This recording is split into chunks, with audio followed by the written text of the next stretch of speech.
ريفري نو فير ظالم ظلم باين আর্জেন্টিনার দালাল ওরা, রেফারি একটা জালিম। পবিত্র কোরআনের আয়াত হাসবুনাল্লাহু ওয়া নিমাল ওয়াকিল, حسب الله ونعم الوكيل অর্থাৎ আল্লাহই আমাদের জন্য যথেষ্ট আর তিনি সর্বোত্তম কর্মবিধায়ক। কতটা কষ্ট পেলে এমনটা বলতে পারেন মিশরের ফুটবলার মোস্তফা জিকো। তিনি আরো বলেন, আমাদের পুরো জাতির স্বপ্ন নষ্ট করেছে রেফারি। আর্জেন্টিনার দালাল ওরা, রেফারি একটা দেশের পুরো পরিশ্রমকে এক নিমিষেই নষ্ট করে দিলেন। ম্যাচের শুরু থেকেই তিনি আমাদের বিরুদ্ধে কাজ করেছেন।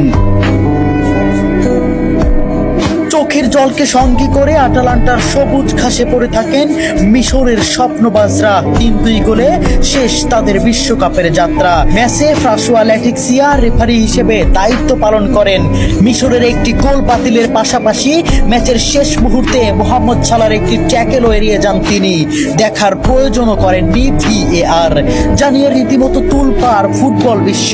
ওই কাউন্টার অ্যাটাকে গোল করে আর্জেন্টিনাকে এগিয়ে দেন অ্যানজো। শেষ পর্যন্ত মিশর হৃদয় ভাঙ্গা হারকে সঙ্গী করে মাঠ ছাড়ে।